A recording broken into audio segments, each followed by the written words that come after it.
Morning light filtered through the towering panes of Pinnacle Marketing's lobby, painting slender patterns of steel and glass across the polished marble floor. Emily Thompson paused at the threshold, heart steady but mind racing, and tucked a loose strand of dark hair behind her ear. She carried only a modest tote and the quiet confidence of someone who had spent her life solving problems one number at a time. In this cathedral of ambition, every surface gleamed. Every heel clicked like a subtle proclamation of power. Around her colleagues suited in tailored blazers and whisper-soft silks exchanged polished smiles that never reached their eyes. They moved with practiced grace a corporate ballet where even the slightest misstep invited swift, invisible judgment. Emily inhaled, tasting the faint tang of fresh coffee and the undercurrent of suppressed rivalry. She reminded herself that this was exactly where she belonged. She had earned her place through long nights of spreadsheet analysis and statistical modeling, armed with nothing more glamorous than her degree. And, at her desk, an island of minimalist glass framed by the low hum of computers, she set down her tote and unfolded her planner, its pages neatly segmented into projects, deadlines, and hidden opportunities. Her screen awakened with a soft click. Rows of figures marched into view, campaign metrics, conversion rates, margin analyses. To Emily, these lines of data spoke louder than any boardroom pep talk. Patterns emerged under her fingertips, like a secret language, one that revealed hidden strengths and lurking pitfalls. She smiled to herself, savoring the familiar rhythm of discovery. Just then the buzz of the team meeting drifted through the open office. Emily drew a slow breath and rose, straightening her back. She carried her own expectations more heavily than the opinions of others. In the glass-walled conference room, sunlight fractured across the conference table as veterans of the marketing world assembled in their usual cliques. Jessica Hayes, whose Prada heels announced her arrival long before her voice watched Emily. With Emily took the seat at the far end of the table, laid out her notes, and offered a soft nod. From her, silence followed. Then a slow ripple of acknowledgement. Not applause, no. As the meeting morphed into post-mortem banter, she allowed herself a brief, private smile. She was the newcomer, the one who didn't belong. So they thought, but she carried something stronger than designer confidence, the power of an emotional story woven into numbers, the kind of touching insight that reveals more than glossy presentations ever could. And in that moment, as the afternoon light deepened around the city skyline, Emily Thompson knew she had Emily eased into her second day at Pinnacle Marketing Solutions, with a quiet resolve and the faint tremor of nerves. The open plan office, a lattice of glass and steel, already hummed with low-volume gossip and the clack of designer heels. She sat at her desk, neatly arranged with a water bottle, her laptop, and a small notebook filled with yesterday's discoveries. Moments later, Jessica Hayes swept by her Gucci tote, swinging like a victory banner, leaning in under the pretense of helpfulness. Jessica let her voice drop just loud enough. "Nice cardigan, did your grandma knit it?" A ripple of laughter followed, as if Emily's soft gray sweater were an elaborate joke. Heat flared across Emily's cheeks, but she offered a polite smile and nodded, letting the comment pass over her like a pebble skipped on water. Overhead lights glinted off the polished conference room door as Mark Reynolds emerged mid-stride. He paused near Emily's desk, casually folding his arms. "Hey, bus girl," he called. "Did you hit up the corner for spare change this morning?" His smirk radiated entitlement, and a few colleagues glanced over, amused by his cruelty. Emily's throat tightened, but she kept her gaze steady on her screen fingers poised over the keyboard. By late morning, Lauren Kim had joined the click phone in hand, eyebrows arched. Every so often, Lauren flicked open her camera app, capturing candid shots of Emily's expressions. Emily could almost feel the lens drilling into her dignity. Inwardly, frustration coiled like a spring. Each jibe, each laugh at her expense felt like a small incision in her confidence, but outwardly, she remained composed, her calm a shield against their barbs. At 11:00 a.m., the team gathered for a project check-in. Emily contributed her analysis of weekend data trends with crisp clarity, highlighting a subtle uptick in conversions among an overlooked demographic. Heads nodded appreciatively, save for Jessica's narrowed eyes, which glinted with irritation. As the meeting wrapped, Jessica leaned close again. "Interesting take," she said, tone sweetly mocking. "Too bad you're still learning the ropes." Emily sensed the unspoken weight behind the words. "You don't belong here?" Her pulse quickened, but she refused to shrink. She remembered the late nights spent mastering analytics, the quiet pride she felt when her models revealed hidden patterns. She inhaled slowly, steadying her voice. "I'll ensure the final report reflects these findings," she said, meeting Jessica's gaze evenly. As Jessica retreated satisfied with her power play, Emily allowed herself a silent nod of self-respect. She wasn't invisible, nor would she be intimidated into silence. Each subtle insult only steeled her determination. Beneath the veneer of sleek ambition, she carried a reservoir of quiet strength that no mockery could drain.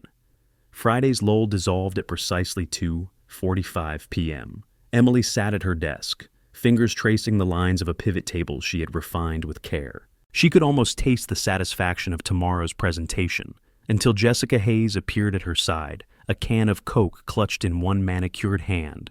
With deliberate slowness, Jessica shook the can.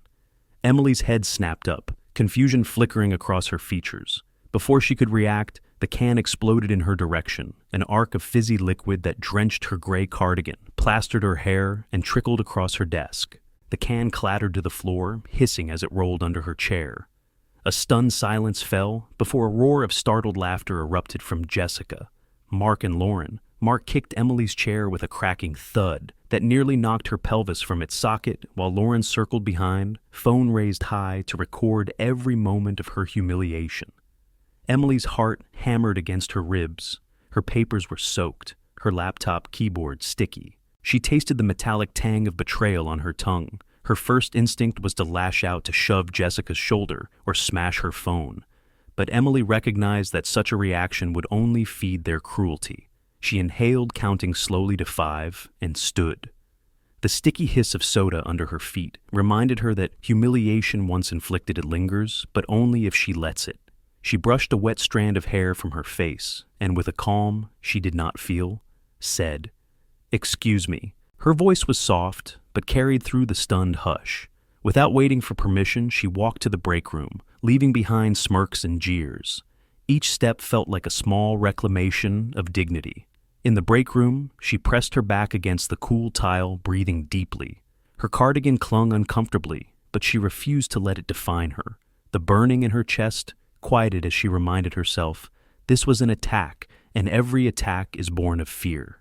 They feared what she could accomplish. By the time she returned to her desk, Emily was soaked but unbroken. She patted her cardigan dry against her thigh, rearranged her belongings, and reopened her files. The air around her crackled with tension. Jessica shot her an infuriated glare. Mark snickered behind a half-drawn cubicle, and Lauren's phone hovered ready for the next clip. But Emily met each gaze with steady eyes. Her silence spoke louder than any retort. She would not be diminished by their cruelty. Still damp from the Coke ambush, Emily tried to focus on her afternoon tasks. But before she could settle into her work, a fresh wave of hostility struck. Jessica sauntered by with a to-go cup of black coffee, her lips curled in a negligent smile. "Oops," Jessica cooed, deliberately bumping Emily's elbow so the hot liquid cascaded across the desk. Emily watched in slow motion as coffee pooled over her meticulously organized spreadsheets, blotting out hours of analysis. The dark stain spread ink, bleeding into an abstract mess. Laughter trickled through the office, less voluminous than before, tinged with the uneasy trills of coworkers who felt they should look away.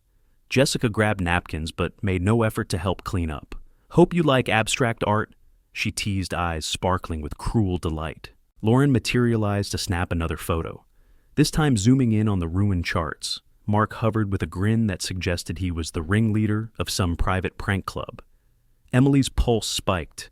The sting of shame burned hotter than the coffee that had seared her notes. She knelt to salvage what she could, blotting peeling pages apart, trying to reconstruct shredded data. Each page she freed felt like a small victory, but the humiliating performance felt endless. As Emily straightened, stained and fatigued, she noticed Brian Foster in his glass-walled corner office, observing with icy approval. He opened his mouth, but closed it without speaking. No reprimand, no intervention. His silence was a verdict. Emily's pain was acceptable collateral. She drew a slow breath and met Jessica's gaze. "The data is still there," she said quietly. "I'll reconstruct these charts by the end of the day." Her tone was even no plea, no apology, just a statement of fact. The room fell into a brittle quiet. Jessica scowled. Lauren's phone stuttered as it recorded, and Mark's grin faltered for an instant. In that tense moment, Emily felt the first flicker of true empowerment, the realization that her work and her determination could not be erased by spilled liquids or mocking cameras. She tucked the ruined papers into a folder, returned to her desk, and opened a fresh spreadsheet. The coffee smell lingered, but so did her resolve. It was just past 3:00 p.m. when Emily opened her inbox to discover a new batch of urgent assignments, hundreds of pages of random proposals, half-finished slide decks, and disorganized printouts all stamped ASAP. Each file bore the sarcastic flourish of Jessica's scrawl. Critical. Do it now. She sighed, recognizing the trap. This wasn't real work. It was a deliberate attempt to bury her under meaningless tasks and declare her incompetent. Mark and Lauren hovered, whispering gleefully, as they watched Emily's screen fill with chaos. Emily clicked through the documents, assessing the damage. There was nothing of strategic value, no new data, no client directives, just a veneer of urgency. She realized they wanted to see her panic, to watch her scramble to have clear evidence of her unfit status. Instead, Emily took a breath. She opened a fresh tab, created a summary sheet, and began triaging the material. She flagged duplicates, sorted the slide decks by date, and extracted any data tables worth salvaging. The process was tedious, but Emily approached it like a puzzle, organizing the chaos into a coherent structure. As she worked, Brian Foster passed her cubicle, glancing down at her screen. "Don't waste too much time on that mess, Thompson," he said loud enough for Jessica and Mark to hear. "We need results, not busy work." His tone implied that if she didn't produce something impressive soon, she might as well pack up. Emily met his gaze calmly. "I'll deliver a streamlined summary in 45 minutes. She replied, her voice steady, so the team can focus on tomorrow's presentation. Brian's lips twitched in what might have been grudging respect or disbelief before he strode away. As the clock ticked on, Emily methodically transformed the pile into the project, a clean annotated outline of the genuinely useful data within the chaos. Her fingers flew across the keys, her mind sharp despite the sting of cruelty. Around her the snickers faded. Curiosity replaced derision. When she uploaded her summary, 15 minutes early, a hush settled over the floor. Jessica's smug smile faltered. Mark's whispering ceased. Even Brian, watching from his office, lifted an eyebrow. Emily exhaled, letting the surge of quiet triumph wash through her. They had tried to trap her. Instead, she had turned their busy work into proof of her competence and composure. By 3:30 p.m., the tension at Pinnacle was palpable. Emily's chair felt tighter against her back. The air around her crackled with unspoken judgments. She watched as colleagues gathered in small clusters, stealing glances at her half-smile, half-pout. Every startled look reminded her of the precariousness of her position. Feeling the weight of exhaustion that only weeks of relentless small-scale assaults can bring, Emily slipped away to the break room. The fluorescent lights there hummed quietly, a stark contrast to the atmosphere of the main floor. She leaned against the cool counter, folding her arms over her chest. For a moment she closed her eyes and let the silence envelop her. Doubt nipped at her resolve. What if they were right? What if she did belong on some distant analytical plane, not in this cutthroat environment of blazers and backstabbing? The image of Jessica's triumphant smirk and Mark's mocking comment about her bus rides replayed in her mind. Each memory felt like salt on an open wound. She pressed a palm to her forehead, steadying herself. Part of her yearned to pick up her tote and walk out, to run. But another part, the one that had built her career on late nights and disciplined precision, argued that every challenge deserved her best effort. They had underestimated her for months. Now they were making it obvious. A tremor ran through her fingertips as she reached for her phone. She scrolled through contacts until she found the name she needed most, Nathan Pierce. Her thumb hovered over the call button. She didn't want to admit defeat by calling for help, but she also knew that pride could be a prison. With a steadying breath, she placed the call. "Nate," she whispered. The moment his familiar voice greeted her, warmth spread through her chest, pushing back the cold dread. Her composure, so battered minutes ago, began to realign around his steady presence. "Nate." Emily's voice cracked. She blinked back tears, surprised by their sudden warmth. "Hey." Breathe. "Nathan. Pierce said softly. His tone was calm, anchor-like in the swirl of her panic. "Tell me what's happening." She wiped a stray tear from her cheek and forced herself to speak clearly. The Coke can, the coffee spill, the faux urgent dossiers, the mocking videos. She described Jessica's deliberate hostility, Mark's derisive comments, Lauren's gleeful recordings, and Brian's cold indifference. Each detail landed between them like a stone dropped into still water. On the other end, Nathan said not a word, only let the hum of his private office filter through. When she finished, he exhaled deeply. "Emily, I want you to stay exactly where you are," he said. "I'm on my way. Don't let them see how much any of this hurts." Her chest tightened. She hated the idea of needing rescue, but hate and reality are different things. She nodded against the phone, knowing he couldn't see. "Okay," she whispered. "I trust you." As she hung up, Emily straightened her cardigan and took a moment to center herself. The break room's cool tiles steadied her feet. Her own resolve steadied her mind. Pride told her to face it alone, but wisdom reminded her that strength sometimes means accepting help. When Emily returned to her desk, the office atmosphere felt charged, an electrical current pulsing through the glass partitions. Colleagues noticed her return, but none dared approach. She sat, placed her hands flat on the desk, and waited. 9 minutes remained on the countdown, her heart kept. Back at her station, Emily rebooted her spreadsheets and reopened her summary. The clock on her monitor read 3:51 p.m. 9 minutes until Nathan arrived. Each tick of the second hand echoed in her chest, matching the pulse in her temples. Around her, the floor was alive with quiet tension. Jessica hovered to her left, phone poised for another recording. Mark leaned against a filing cabinet, arms crossed, feigning disinterest while casting sidelong looks. Lauren stood nearby, mouth half open as though about to mock Emily again. Even Brian Foster stared from his glass office expression. Inscrutable, Emily inhaled and placed a single fingertip on her desk, an anchor point in the approaching storm. She reminded herself of what mattered, the work she had done, the resilience she had built, and the man who was coming to stand beside her. A cluster of junior analysts strolled past. Whispering in hushed tones, Emily caught fragments. "Did you see her husband? Can you believe it?" Rumors crackled through the air like static. She ignored them, focusing on her breathing, long, slow inhales and controlled exhales. 3:55, 3:56. At 3:58, Jessica's phone slipped from her fingers and clattered to the floor. Lauren gasped. Mark straightened as though sensing a shift in gravity. Brian rose halfway from his chair, eyes narrowing. At 4 p.m. on the dot, Emily felt, rather than heard, the subtle click of the elevator. She sensed the room hold its breath. The tension was so thick it brushed against her skin. When the doors slid open, Nathan Pierce emerged, imposing silent every inch, the formidable figure. She knew Nathan Pierce's presence filled the room before his voice did.